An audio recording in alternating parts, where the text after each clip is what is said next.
Aujourd'hui, je reviens sur l'analyse de ADA. Bonjour à tous, j'espère que vous allez bien. On avait vu ceci. On était là, d'accord? On était ici, quelque part, par là. J'avais dit, il y a une trend ici qui est en train de se dessiner, avec de la liquidité ici en dessous. Là, on a le COS qui était ici, à ce niveau-là, qui devait être cassé pour pouvoir repartir en tendance haussière. Donc il y avait deux possibilités. Soit on partait directement, on faisait le COS, on prenait la liquidité et puis on redescendait chercher la liquidité sous la trend qui est ici. D'accord? Soit il venait dans la configuration ici en bleu, on montait, on descendait, reprendre toute la liquidité, fermer les ordres en négatif dans ces blocs-ci, réaccumuler et repartir vers le haut. Donc c'est bien ce qu'on a fait, d'accord? Avec une belle accumulation, un petit time frame, hein, ici c'est pour vous faire comprendre. Hop, et puis alors là, on irait faire quelque chose comme ça. Ça, ce serait vraiment quelque chose de... Ce serait vraiment une structure très, très propre qui permettrait d'avoir bien fermé les ordres et de pouvoir faire de plus haut. Là, pour l'instant, si vous regardez, donc ça, le rose ici n'a plus lieu d'être. On voit que ici le COS n'a pas été fait. D'accord? Voilà, on voit qu'on est au-dessus. Donc la dernière ici n'a pas été cassée. Mais évidemment, à l'époque, il n'y avait pas tout ceci. Tout ça, on n'était pas là. Donc on était quelque chose comme ça, je pense. On devait être par là. Donc maintenant, comme on a fait un dernier plus bas, ici, on a cassé quand même ce niveau-là, ici, celui-ci, qui était le dernier plus haut. Donc maintenant, je veux dire, on pourrait déjà dire qu'il y a un premier COS ici, mais qui est moins pertinent que celui qui est réellement ici au-dessus. D'accord? Donc là, on repart en structure haussière. Là, on a recassé ce niveau-là. D'accord? Voilà, ça, ce serait plutôt un break of structure, donc une continuation de la tendance haussière. Et il faudrait aller chercher maintenant la liquidité qui est là au-dessus. Donc elle est là. Oui, on y est presque. Et ici, il y a de la liquidité, tout ça, tac, tac, tac. Il y en a. Donc il y en a un petit peu là. Avec les doubles. Oui, il y a des equal high ici. Et pas tout à fait identique, mais ça peut quand même servir de liquidité. Donc là, il y a de la liquidité, et bien entendu, là au-dessus, il y a de la liquidité, hein. Donc, direction maintenant, on voit qu'on a pas mal d'imbalance ici qui a été déjà mitigé. Donc le fair value gap ici, il peut jouer son rôle comme ceci. Voilà. Revenir quelque part là. Ensuite venir mitiguer l'imbalance qui est ici. Et puis partir pour des plus hauts. Comme ça pour venir chercher la liquidité qui est là-haut. D'accord? Donc ne regardez pas la time frame par rapport au jour. Hein, c'est simplement pour vous montrer ce que le cours doit faire ici. Donc là, si on prend un Fibo de là à ici, on voit qu'on est déjà revenu à 50% de ce, plus de 50% du fair value gap ici. Si on casse le fair value gap comme ça, qu'on redescend et qu'ici on clôture avec une bougie qui le cours de la bougie clôture en dehors du fair value gap, ça devient un IFVG. On peut remonter dedans pour venir en fait dans celui-ci. Donc je vais déjà enlever tous ces... Voilà, comme ça, c'est propre. Tout ce que j'ai dessiné là. Non, ça c'est pas bon. On copie comme ça, on met ça là, ici, voilà. Et là. Donc là, il faudrait revenir à peu près à 50% de ce fair value gap là. Ce serait pas mal. Et ça nous amènerait vraiment dans la zone OTE ici. Vous voyez, à peu près entre le 0,618 et le 0,786. Donc qui est une zone quand même très très pertinente. Et je vais vous dessiner ici quand même les 50% à peu près à l'œil. Ici qui sont les 50% d'imbalance. D'accord? Donc l'idéal, ce serait monter jusque là. Si on prend un Fibo de là jusqu'en dessous, remonter à peu près peut-être au 0,5 même, hein, quelque chose comme ça. Redescendre, venir au 0,786 ici, à peu près au 50% d'imbalance de ce qu'on a là. Ensuite repartir, rebondir comme ceci et remonter. Ou alors carrément partir plus rapidement pour venir chercher toute la liquidité là-haut. Une fois qu'on est là-haut, bien entendu, ici on est en 4 heures, si on passe en daily, est-ce que... Oui, bon, ça va. En daily, après, donc ça, c'est la structure 4 heures jusqu'à ce niveau-là où il y a de la liquidité. D'accord, on va prendre là, on va le copier comme ceci, et on va faire ça. Voilà, donc là, il y a de la liquidité. Ensuite, la prochaine liquidité, la cible de liquidité suivante, ce sera... Attendez, j'arrive pas à vous le mettre parfait. Je zoome. Voilà. Ensuite, ce sera celle-là. Voilà les zones pertinentes de liquidité. Non, j'arrive pas à la copier. Je vais me mettre plus sur... Voilà. Faut pas se mettre sur le point bleu, en fait. Voilà. Surtout qu'ici, on a comme des equal lie. Vous voyez? Ça a été cassé, mais c'est pas suffisant. J'ai encore repris le point bleu. Faut que je me mette là. Et alors, bien entendu, là, je me demande si ça, c'est pas la TH. On va se mettre en weekly. Si, ça, c'est la TH. Vous voyez, ça, c'est la TH dada. Voilà, on est là. Donc, les différentes zones de liquidité, elles sont là. Donc, pour l'instant, on va chercher là. Une fois qu'on est là, attention quand même. Petite prise de profit en partie. Même avec toutes les annonces qu'on peut avoir, il faut toujours prendre un peu de profit et savoir se payer. Sinon, ça ne sert à rien de travailler. Ou alors vous attendez vraiment avec le fondamental data si vous pensez que c'est quelque chose d'extraordinaire comme Trump l'annonce comme monnaie, comme il l'a dit.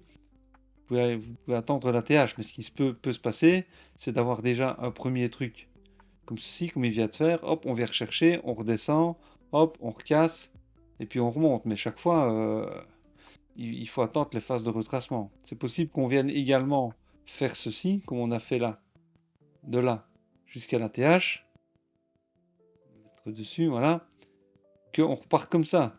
Ça, c'est possible aussi. D'accord? Donc, ça sera beaucoup plus rapide que s'ils font des phases de retracement comme ceci. Ça, il faut suivre la structure par rapport à la time frame, etc. Parce que là, ça, si on prend la structure ici, weekly, voilà, on est revenu quand même bien plus bas que le 786. Donc là, c'est pertinent quand même pour qu'il vienne retaper le plus haut. On a quand même fortement retracé. Alors, maintenant, ça dépend évidemment tout ce qui est derrière également, hein. Les investissements, les investisseurs, les annonces, la confiance que les gens ont dans la crypto, etc. Donc on va se remettre en daily. En daily, on va chercher ici. Donc comme j'ai dit, hop, attention ici au-dessus. Petite prise de profit, c'est pas mauvais. Parce qu'à mon avis, ça risque de monter, de faire un peu, peut-être par descente si bas, mais ça peut faire un... Ça, je peux le virer. Ça peut faire quelque chose comme ceci. On monte, on retrace un peu, on réaccumule, tac, tac, et puis on repart. Donc si vous arrivez à vendre, à prendre un petit peu des profits là, et que le cours s'envole, bah, tant pis, vous n'êtes plus dedans. Par contre, si le cours retrace ici, le peu de profit que vous avez pris là, vous pouvez le réinjecter là. Et c'est ce qui permet d'augmenter les multiples. Alors, donc ici, on est toujours bien sur le scénario bleu. D'accord? Donc, on avait dit, on avait tracé ça à peu près en mi-janvier. Vous pouvez aller voir la vidéo que j'avais fait sur ADA, BTC, ETH, je crois que j'avais fait Tao, etc. J'ai fait une vidéo. Et vous verrez qu'on était quelque part par là et j'avais dessiné tout ça. Le cours, ce qu'on dit, c'est pas moi qui ai eu raison, c'est le marché qui m'a donné raison. Mais bon, l'analyse était quand même pertinente par rapport à tout ça. On n'est pas venu plus bas fermer l'imbalance qui est là. Et vu l'annonce économique qu'il y a eu avec Trump pour ADA, c'est ça que ça a pumpé comme ça. Alors, qu'est-ce que je peux vous dire d'autre si vous voulez aller voir en 1 heure par exemple, pour savoir où vous placer. Ben voilà, on est toujours dans le retracement de l'impulsion. Belle impulsion. Et on retrace ici. Donc là, ils font des... On dirait qu'ils sont en train de créer... Vous voyez, ils sont revenus pile poil ici à 50% de l'imbalance. Vous voyez? Comme quoi, il n'y a pas de hasard. On est vraiment revenu presque à 50%. Les 50% sont à rien plus haut. Et on est là. Hop, voilà, 50% d'imbalance. Et maintenant, on continue. Donc, ils sont descendus. Tant qu'on n'a pas cassé ce plus haut là, celui-ci, je dirais, voilà. Ça, c'est le cos du plus bas là. D'accord? Donc, pour la petite time frame de 1 heure. Donc là, on cherche peut-être pas si haut, peut-être quelque chose comme ça, encore des plus bas. Et tant qu'on n'a pas cassé celui-là, on cherche de la vente. Une fois qu'on aura cassé celui-ci, on pourra revenir et chercher de l'achat. Pour la time frame d'une heure. Ensuite, on fait pareil pour la time frame de 4 heures. Alors ça, je peux le mettre un peu, voilà, plus précis. Parce que je m'attends quand même à ce qu'ils viennent, peut-être pas si bas, mais je m'attends qu'ils viennent quand même ici dans cet imbalance. Parce que là, ou alors il faut vraiment qu'ils traînent longtemps ici. Hein. S'ils traînent longtemps ici, qu'ils réaccumulent, alors là, ça peut aller. Mais sinon, il faudrait qu'ils descendent comme ça, réaccumuler ici plus bas et repartir là. Et ça, ce serait mieux pour après. Parce que là, il y a pas mal d'ordres qui ont été... qui restent non fermés ici. Donc là, c'est bien de pouvoir descendre avant de remonter. Alors, si on descend encore un peu plus bas, par exemple, en 5 minutes, là, pour l'instant, on en est où? En 5 minutes. Là, ici, on va tirer un Fibo sur l'impulsion de là à là. Je dirais même celle-là. Plutôt celle-là, c'est mieux celle-là. Parce que si je le prends là, on est déjà remonté au 0,78. Donc là, on remonte, voilà. Donc là, à nouveau, moi, perso, si je devais prendre, je prendrais ici. Avec mon stop qui serait là au-dessus. J'attendrai que ça remonte quelque part ici. De voir en peut-être en 10 secondes une distribution. Tac, tac. Et puis des plus bas. Ici dedans en 15 secondes. Donc alerte, on met des alertes pour être sûr qu'au 0,618, vous voyez ici par là, entre les deux, on commence à surveiller le cours. On met une alerte comme ça, voilà. Ici, quand ça sonne, on va voir en 15 secondes si on a la distribution. Donc pour rappel, c'est une distribution, c'est une impulsion comme ça qui fait un buying climax, un automatic rally, un second test, un upthrust. Si on ne casse pas le dernier plus bas, on fait un upthrust after distribution, on casse le dernier plus bas, on revient à peu près à 50% au 0,618, on regarde s'il y a de l'imbalance, et puis on s'en va pour des plus bas. Donc il faut voir ce genre de truc là, ici, dans cette zone là, en 10 secondes peut-être, ou 15 secondes, et on met son stop alors ici au-dessus, là, parce que ça a déjà fermé et tout, ou juste là au-dessus. Et on va chercher ça. Et on peut mettre des plus bas. Donc on serait à peu près comme ça avec un sel ici. Donc juste avant de revenir dans là, quelque part par ici, on regarde évidemment comme je vous dis en petit time frame et on va chercher des plus bas. D'accord, donc on peut viser, vous voyez, un RR de 7. Si on le met là au-dessus, on a un RR de 3. 3,99, donc à peu près 4, donc c'est acceptable. Si on le met plus haut, ça commence à faire faible, hein. Ça fait RR de 2,42, c'est le minimum. Alors, on va regarder maintenant pour vous montrer une toute petite time frame. Par exemple, un exemple ici. Parce que là, vous voyez, ici, si je redescends par exemple en 1 minute, on voit qu'ils sont en train de faire une trade line ici. Et donc là en dessous, il y a de la liquidité. Là. Là, il y a pas mal de liquidité qui est créée. Voilà, là en dessous. Comme ça. Ils sont revenus ici dans l'imbalance qui était de là à là. Voilà. Mais ils étaient déjà revenus dedans, donc attention. Ça risque d'être cassé. Donc là au-dessus, il y a encore de l'imbalance de là à là. Voilà. Là, en petite time frame, tout a été fermé. Vous voyez cette mèche qui est revenue fermer tous les ordres ici, tout l'imbalance. Là, il reste juste de l'imbalance. Donc ce qui pourrait être de pertinent, c'est qu'ils fassent ça. Hop. Ils viennent encore rebondir ici sur la trend qui est ici, d'accord, pour conforter encore les bailleurs. Donc ceux qui buy, ils se disent c'est bon, ça part, ça vient là-dedans. Hop, ils reviennent à nouveau dessus, eux ils remettent à nouveau à buy. Hop, et puis alors là, on vient chercher, on reprend toute la liquidité qui est là en dessous. et puis on repart comme ça, en petite time frame, hein. Donc ça, ce serait une possibilité. Peut-être vous mettre ça en jaune comme ça, voilà. Ça, c'est du vert. Voilà, ce sera plus clair.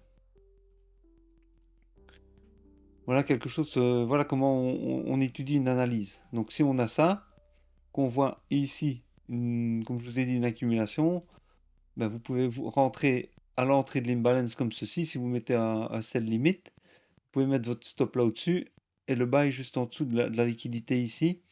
Et ça fait un RR de 4. Si vous êtes plus serré et que vous voulez être beaucoup plus en risque, vous pouvez vous mettre comme ceci. Et on a RR de 13,33. Et si on se met pile poil à l'entrée ici de celui-là, on a RR de 12. Bien entendu, il y a beaucoup plus de risques que de se faire sortir, parce que si le cours traverse un tout petit peu et que ça fait ça, on est sorti. D'accord?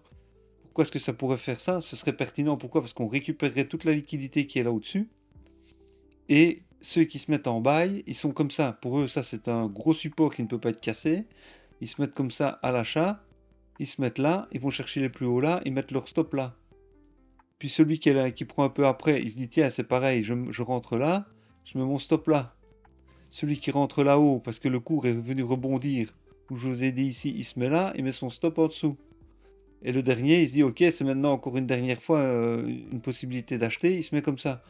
Il voit le cours qui part, il se dit, soit là ou soit là, il est content. Et puis après, il se dit, ça va s'inverser. Et puis en fait, le composite man, déjà vu qu'il a tout fermé ici, il récupère un peu de liquidité là, il ferme ses ordres là. Et puis il fait les plus bas et récupère le reste de la liquidité ici pour revenir dans l'imbalance qui est là. D'accord? Donc là, on était en 1 minute, 4 minutes. On est là, mais on reste, vous voyez, on est quand même loin d'avoir tout mitigué ici plus bas. Donc celui-là, on peut le virer, ce bloc-là, n'a plus lieu d'être.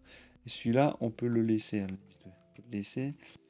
Et donc ça remonterait, et le marché fonctionne chaque fois comme ça. Donc voilà à peu près comment ça pourrait aller pour ADA de daily 4 heures, 1 heure, 5 minutes, 1 minute. J'espère que cette vidéo vous aura un petit peu ouvert l'esprit de savoir comment on analyse. Je vous souhaite une bonne journée ou une bonne soirée. N'hésitez pas de mettre un like si vous aimez le contenu et de vous abonner si ce n'est pas encore déjà fait. Je vous dis à très très bientôt. Ciao ciao.